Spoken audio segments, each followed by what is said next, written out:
Hello everyone, welcome to your YouTube channel.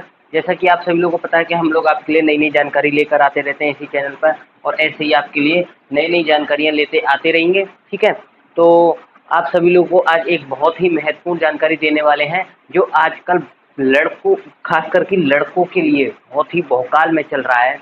ये craze शुरू से चलता है और आगे भी चलता रहेगा। और सबसे बेहतरीन ये जिस चीज़ के बारे में आज तुम्हें मैं बताने वाला हूँ, सबसे बेहतरीन चीज़ है क्या?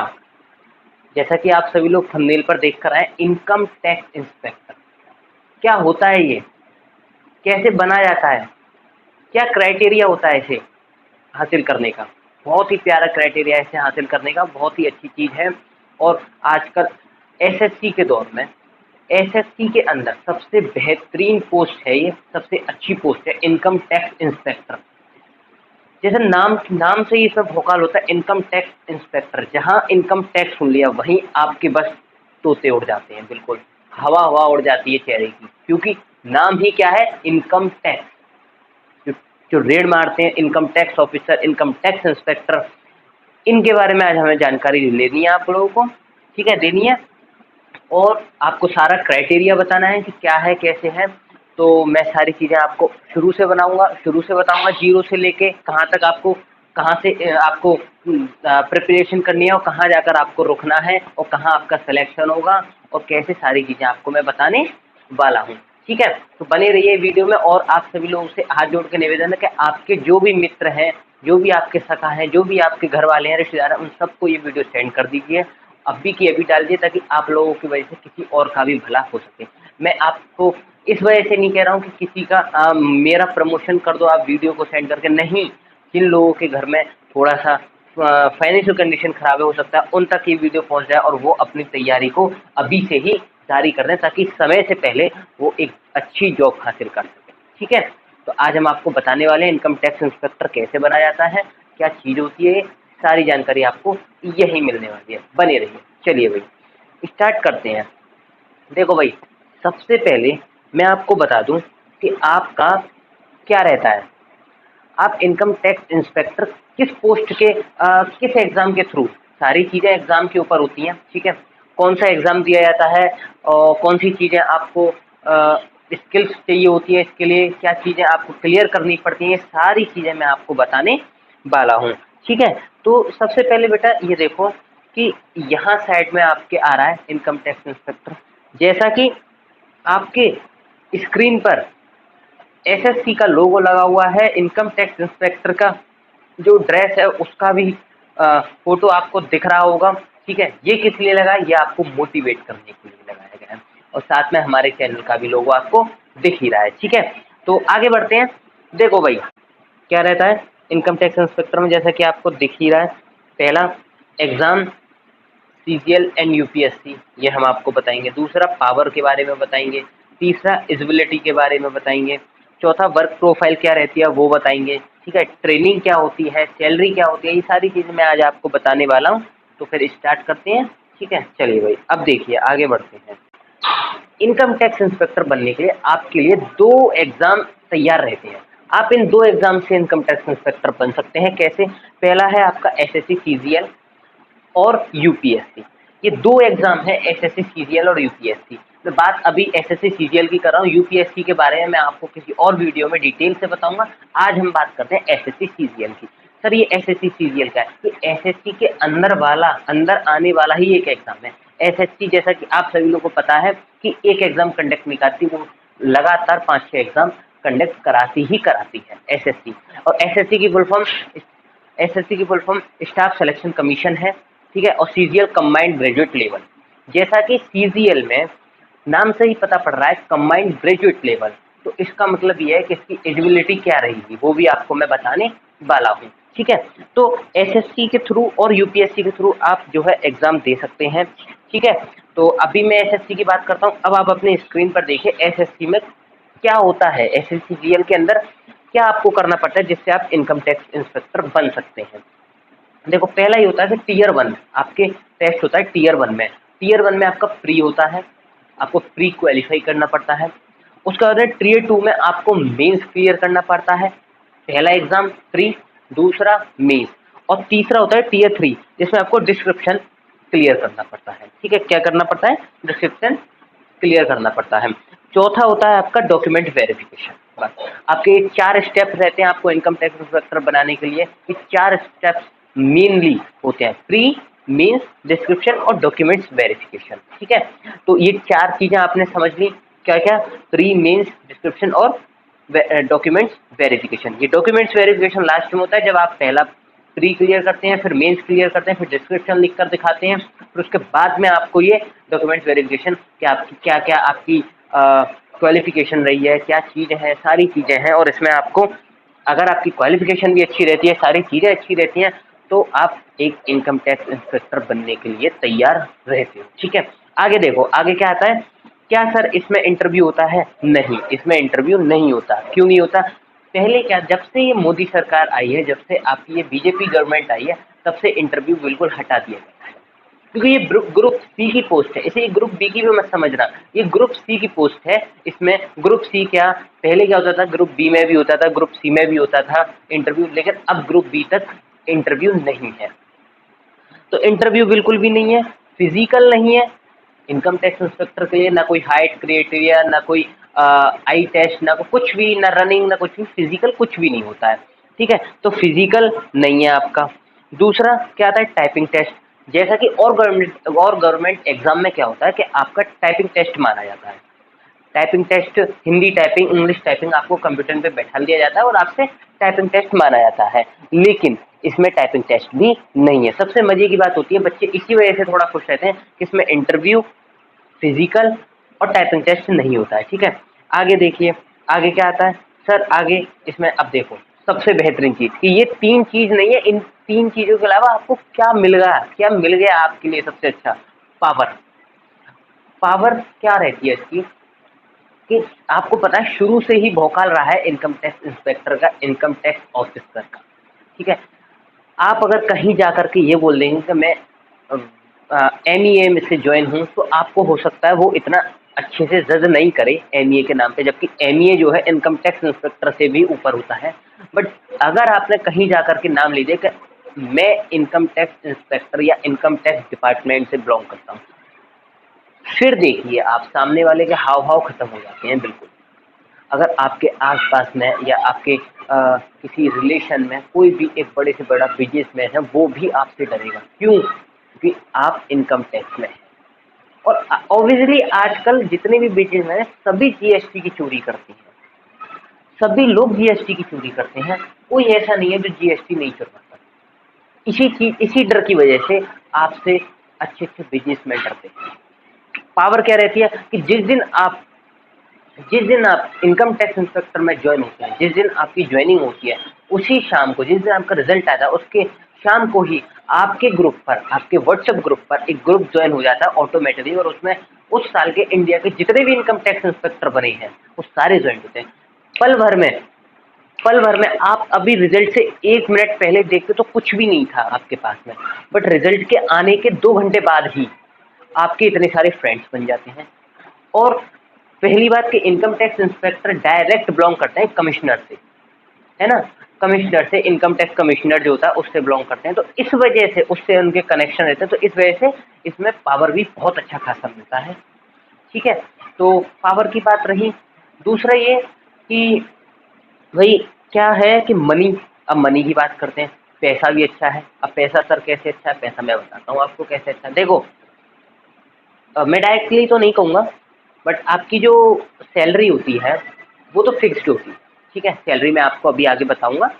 सैलरी जो होती है वो होती है फिक्स्ड, कि आपकी भाई 80,000 रुपये सैलरी है, वो आपको 80,000 रुपये मिलती ही रहेगी। लेकिन अलग से चीज़ें थोड़ी सी इसमें इंक्लूड कह सकते हैं कि जैसा कि आपको पता है कि रेट मारने का काम होता है। हालांकि अब हर पोस्ट में अब इस पोस्ट में भी आपको कई काम मिलते हैं, हर काम में आपको रेट नहीं मारना है, लेकिन जो लोग रेट मारते हैं उनका थोड़ा सा अलग रहता है ना? जैसे कि मान लो अगर किसी जगह पर आपने 10 करोड़ की रेट मारी किसी बिजनेसमैन के यहाँ, ठीक है, और आपको पता है कि आजकल लोग भाई अपने आप को बचाने के लिए कुछ भी कर सकते हैं। अगर किसी बिजनेसमैन ने आपसे कह दिया कि सर 10% या 20% आपका और फिर बाकी हमारा छोड़ दिए, तो फिर आप समझ रहे हैं कि एक दिन की कमाई आपकी कितनी हो सकती है। अगर आपने महीने में 2-3 रेड ऐसी मार ली तो आपको तो बस साल भर की पूरी इनकम निकल जाएगी। लेकिन ऐसा हालांकि नहीं होता है। जब आप डिपार्टमेंट में पहुंचेंगे तो आपको उसी हिसाब से सब कुछ देखने के लिए मिलेगा, है ना। तो इस भ्रम में नहीं रहना। मैं ये नहीं कहूँगा कि आपको ऐसा काम करना ही करना है, ऐसा नहीं करना है। लेकिन मैंने आपको बताया है कि इसमें मनी की तो कोई इशू है ही नहीं। मनी तो आपके लिए अच्छा खासा आपको मिल ही जाता है, ठीक है। तो यही है। थोड़ा इनकम टैक्स इंस्पेक्टर में जो एसएससी है, स्टाफ सिलेक्शन कमीशन, उसमें नाम से ही आपको पता है कि मैं किस चीज़ के बारे में कह रहा हूँ। आपसे क्लियर नहीं बोल रहा हूँ, लेकिन आपको फोर्स भी नहीं कर रहा हूँ कि उस काम को आपको करना ही करना है। वो आपके ऊपर डिपेंड करता है कि आप करेंगे या नहीं करेंगे, ठीक है। मेरा कोई रोल नहीं है कि मैं आपको फोर्स करूँ कि आप जो है ऐसा काम करो ही करो, ठीक है। तो ऐसा हालांकि नहीं होता है, लेकिन हाँ कई जगह होता है। कोई बात नहीं, ठीक है। आगे चलते हैं। आगे क्या लिख रहा है? Social status. देखो सोशल स्टेटस का मतलब ये है कि समाज में सम्मान, इज्जत, कि आपका स्टेटस क्या बना हुआ है समाज में। स्टेटस आपकी जो पर्सनैलिटी है उसको किस तरीके से जज करता है समाज। जैसा कि अगर आपको पता है कि इनकम टैक्स इंस्पेक्टर जब दुनिया डरती है, दुनिया का मतलब जो लोग बिजनेसमैन है, और देखो सुनो मैं आपको एक बात बताऊँ, हर बिजनेसमैन नहीं डरता है। जो बिजनेसमैन ईमानदार होते हैं ना, वही जो ईमानदार होते हैं वो कभी नहीं डरेगा। लेकिन जो जीएसटी की चोरी करता है वो आपसे डरेगा ही डरेगा, उसे डरना पड़ेगा, ठीक है। तो सोशल स्टेटस ये होगा आपके लिए सम्मान होता है समाज में, अच्छे से अच्छे आपके लिए लोग आपसे मिलते हैं। आप किसी इवेंट में जाते हैं तो आपका वहाँ भी बहुत ज़्यादा सम्मान किया जाता है, क्योंकि भाई नाम से ही आपको पता है income tax inspector, income tax officer, ठीक है। तो सोशल स्टेटस भी आपका बहुत अच्छा है इस चीज़ में। आगे बढ़ते हैं भाई। आगे क्या देखा? देखो आपकी स्क्रीन पे दे रखा है सैलरी। सैलरी देखो, सैलरी आपको क्या मिलती है? यहाँ 72,000 प्लस में ही आपको सैलरी मिलती ही मिलती है, ठीक है। इनकम टैक्स इंस्पेक्टर में 72,000 से ऊपर जाती ही जाती है। 75 भी हो सकती है, 80 भी हो सकती है, लेकिन अच्छी सैलरी है। साथ ही साथ आपको पेट्रोल बिल भी मिलता है। पेट्रोल बिल क्या होता, क्या था कि आज से 10 साल पहले जब लोग इनकम टैक्स इंस्पेक्टर में ज्वाइनिंग करते थे तो हर किसी के पास बाइक नहीं थी, हर किसी के पास कार नहीं थी। तो उस टाइम आपको व्हीकल्स का खर्चा दिया जाता था, आपके किराए भाड़े का खर्चा दिया जाता था। तो उसी भाड़े उसी खर्चे को आज पेट्रोल बिल में चेंज कर दिया है, क्योंकि आज हर किसी के पास में गाड़ी होती है, हर किसी के पास में कार होती है, तो उसे पेट्रोल का खर्चा दे दिया जाता है। दूसरा मोबाइल बिल भी दिया जाता है ना। तो मोबाइल बिल भी आपको मिलता है, ठीक है, उसका भी खर्चा आपको मिल ही जाता है। तीसरा एचआरए भी दे देते हैं, जहाँ आप रहते हैं, जहाँ वो सारी चीज़ें आपको मिलती हैं। तो इसमें फैसिलिटीज़ भी बहुत अच्छी मिलती हैं आपको। सैलरी भी अच्छी है और आपके लिए फैसिलिटीज़ भी मिल ही जाती है, ठीक है। अब ये सबसे मेन आती है बेटा, क्या सबसे मेन आती है? वर्क प्रोफाइल क्या रहता है, क्या समझे? वर्क प्रोफाइल क्या रहता है? सर वर्क प्रोफाइल बता दीजिए। हाँ बेटा बताता हूँ। वर्क प्रोफाइल देखो आपकी स्क्रीन पर आ गया। वर्क प्रोफाइल जैसे कि आपको पता है कि group C officer post 4600 grade pay की जॉब है। अब कुछ बच्चों को नहीं पता है कि 4600 ग्रेड पे की जॉब क्या होती है। 4600 ग्रेड पे, अरे सर हमें कुछ नहीं पता, हमें तो आप बस सैलरी बता दीजिए, ठीक है। सैलरी क्या है 4600 ग्रेड पे, हम नहीं आते। देखो इसे समझना जरूरी है, इसे जानना जरूरी है। एसएससी के अंदर में 4200, 4600 और 4800 की ग्रेड पे की जॉब मिलती है। 4600 ग्रेड पे की जॉब 70 से 80,000 के बीच में आती है। 4800 की जो ग्रेड पे की जॉब है वो 90 से 1 लाख के बीच में आती है। 4200 जो है वो 60 से 50 या 75, ओ 65 या 70 आ ही जाती है। तो ऐसे ग्रेड पे, क्योंकि ये ग्रेड पे जो है ये जीएसटी कट के सरकार का एक क्राइटेरिया होता है, ये वो चीज़ होती है ग्रेड पे जो है आपकी, ठीक है। देखो स्क्रीन पर। अब इसमें वर्क प्रोफाइल में बेटा आपको 2 तरीके के वर्क करने पड़ते हैं। पहला असेसमेंट और दूसरा नॉन असेसमेंट। अब असेसमेंट, जो भी लोग असेसमेंट में जाकर सिलेक्शन लेते हैं उनको 4 काम करने पड़ते हैं। उनके पास 4 काम होते हैं। कौन से? वेरीफाइंग आईटी रिकॉर्ड्स, ठीक है। दूसरा टीडीएस क्लेम। तीसरा रिफंड ऑफ कंप्लेंट्स, वो कंपनीज। और चौथा इंडिविजुअल। अब देखो वेरीफाइंग आईटी रिकॉर्ड्स, जो रिकॉर्ड्स जैसे कि किसी के यहाँ अगर कोई घोटाला हुआ है, कैसा भी है, तो उस चीज़ का रिकॉर्ड्स तैयार करना, वेरीफाई करना कि इसके यहाँ इतने का इसने घोटाला किया, इतना इसके यहाँ रेड मारनी है, ये सारी चीज़ें आपको करनी पड़ती हैं। टीडीएस क्लेम, जैसे कि कोई बिजनेसमैन है, ठीक है, और उसको वो जीएसटी दे रहा है, समझो जीएसटी दे रहा है, तो वो अपने जीएसटी के लिए क्लेम भी कर सकता है, उसे जीएसटी भी वापस मिल सकती है। अब वो कैसे, देखो सुनो ध्यान से। रिफंड ऑफ कंपनी, जब कंपनीज में जो प्रॉफिट होता है, वो प्रॉफिट कंपनीज लोगों की भलाई के लिए ही काम कर देती है। जैसे कि वर्कर्स की सैलरी चली गई, सारी चीज़ें, और उनके पास कुछ नहीं बचा, तो वो अपनी जीएसटी को वापस मंगा सकती है। जो भी आपका जो भी आपकी जीएसटी कट कर जाती है आपके प्रॉफिट में से, वो आपका वापस आ जाता है आपके लिए, ठीक है। तो ये रिफंड ऑफ कंपनीज होता है। इंडिविजुअल भी, ठीक है, ये सारी चीज़ें हैं। अब आते हैं नॉन असेसमेंट्स पर। नॉन असेसमेंट्स में वो लोग आते हैं जो रेड मारते हैं। क्या? जो रेड मारते हैं। अब देखो, रेड मारना, जैसे आप इनकम टैक्स में आपका सिलेक्शन हुआ, ठीक है, हो गया सर, अब आपका क्या है, आपका जो मन चाहा उस पर रेड मार दी, ऐसे नहीं होता है। आपका कोई दुश्मन है पुराना और आपने क्या किया कि मैं इनकम टैक्स इंस्पेक्टर बना और उससे रेड मार दूँ, ऐसे कैसे मार लोगे भाई? आपको सारी चीज़ें उसकी निकाल करके वेरीफाइंग करानी पड़ेंगी। उस पर 2-4 कमिश्नर और जो अधिकारी हैं उनके साइन होते हैं। सभी अधिकारियों के साइन होने के बाद में, सारी चीज़ें वेरीफाई होने के बाद में, तब आप जा कर के उसके यहाँ रेड मारते हैं, उसके यहाँ छानबीन करते हैं। फिर छानबीन में क्या होता है कि दीवारें टूटती हैं, किसी पाइप टूट रहा है, कभी कुछ टूट रहा है, शीशा टूट रहा है ना, तो ये सारी चीज़ें होती हैं। तो आप जब भी रेड मार सकते हैं जब आपके पास में ठोस प्रूफ होगा और सारे अधिकारियों, जो आपसे ऊपर अधिकारी बैठे हैं, उनके साइन हो रहे होंगे, ठीक है। तो ये रहता है आपका नॉन असेसमेंट्स का, ठीक है भाई। और आपकी जो सैलरी है वो सेम रहती है, वो आपकी सेम रहती है, ठीक है। आगे देखते हैं। अब भाई आगे क्या आता है? आगे आता है इसमें एलिजिबिलिटी क्या रहती है। एलिजिबिलिटी का मतलब आपकी क्वालिफिकेशन क्या रहती है। देखो सुनो, क्वालिफिकेशन आपकी ग्रेजुएशन चाहिए और एज लिमिट आपकी 30 साल की है। आप 30 साल तक आपको इस सीरियल में बैठने का मौका मिलता है। हाँ, बस थोड़ा सा ये है कि किसी किसी कास्ट में आपको मिल जाता है थोड़ा सा एज में, तो जैसे एसटी है, एससी है, इनमें आपको एज का थोड़ा सा रिलीफ मिल जाता है, बट 30 साल आपका ये दे रखा है, ठीक है। आगे बढ़ते हैं। अब सुनो मेरी बात ध्यान से भाई। देखो, सबसे मेन आता है ये प्रमोशन। जैसे कि आपको दे रखा है प्रमोशन। अब प्रमोशन में आपको ये इतनी सारी चीज़ें दे रखी हैं, ठीक है, इतनी सारी चीज़ें दे रखी हैं, तो आप कैसे, ये क्या चीज़ें हैं? अब देखो सुनो, यहाँ आपको यूपीएससी की भी मैं आपको जानकारी दूंगा कि यूपीएससी में ही क्यों कराया जाता है, मतलब एसएससी सीजीएल को, एसएससी सीजीएल का एग्ज़ाम जो है वो यूपीएससी में भी कैसे किया जाता है, मैं बताता हूँ आपको। देखो, सबसे पहले आता है बेटा आपको टैक्स असिस्टेंट। देखो, एसएससी सीजीएल का एग्ज़ाम देने पर आपको इतनी सारी पोस्ट मिलती हैं। अब वो कैसे मिलती हैं मैं आपको बताता हूँ। जैसे कि एसएससी सीजीएल में आपकी कट ऑफ अगर 600 जा रही है, ठीक है, तो आपको टैक्स असिस्टेंट मिलती है। और अगर आपकी वही कट ऑफ 700 जा रही है तो आप इनकम टैक्स इंस्पेक्टर बनते हैं, ठीक है। तो जैसे मेरे 2 फ्रेंड हैं, एक मोहित है, एक शिवम है। मोहित के नंबर जो आए हैं वो कट ऑफ आई है 600 और शिवम के आए हैं 700, है ना, समझ गए। मोहित के क्या है 600, इसके आए 700।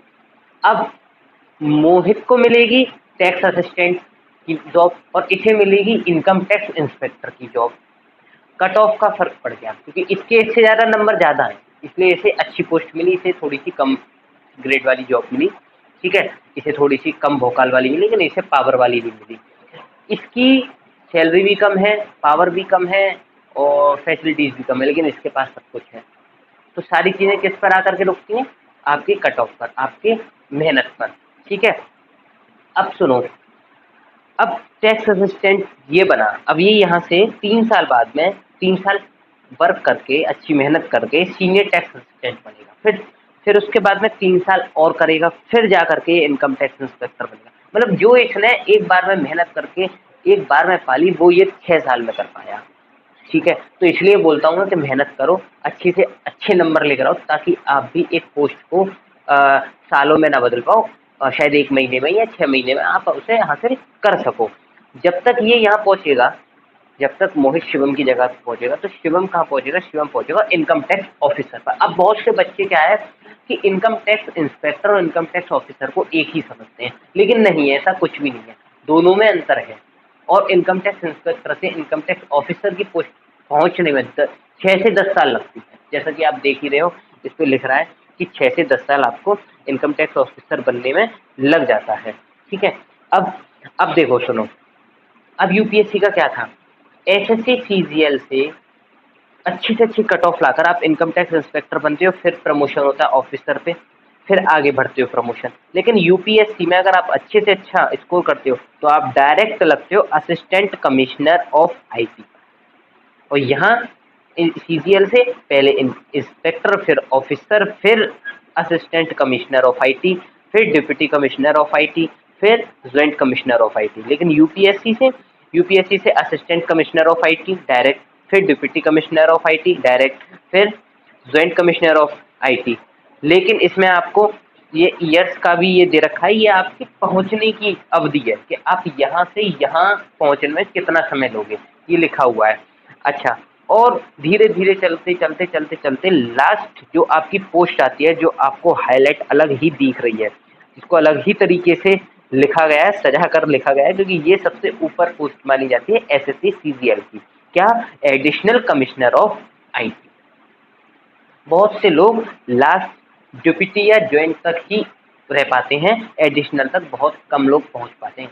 एडिशनल तक वही पहुंच पाएगा जो 21 से 22 साल की उम्र में सेलेक्ट हो गया होगा, लेकिन बड़ा मुश्किल पड़ जाता है। बहुत कम लोग होते हैं जो इनकम टैक्स ऑफिसर में, वो एसएससी सीजीएल में 21 से 22 में सेलेक्ट होते हैं। लेकिन हाँ, यूपीएससी वाले इस तक पहुँच ही जाते हैं। बट यूपीएससी को क्रैक करना ऐसे ही बात नहीं है, हल्का फुल्का ये खेल नहीं है, ना एसएससी सीजीएल ना यूपीएससी। एसएससी सीजीएल आज का सबसे ज़्यादा कट ऑफ वाला एग्ज़ाम माना जाता है यूपीएससी के बाद में, ठीक है। तो इसमें भी आपको मेहनत करनी पड़ेगी, कुछ पाने के लिए कुछ खोना तो पड़ता ही है, ठीक है। तो ये रहा, मैं उम्मीद करता हूँ कि आपको मैंने बहुत अच्छे से जानकारी दी होगी। तो सभी लोगों से हाथ जोड़ के अनुरोध है कि जाकर के पहले इस वीडियो को सेंड कर दें सभी अपने मित्रों पर, अपने फ्रेंड्स पर, अपने रिलेटिव्स पर, ताकि आप सभी लोगों की वजह से किसी का भला हो सके, ठीक है। तो मैं आपसे विदा लेना चाहूँगा। धन्यवाद।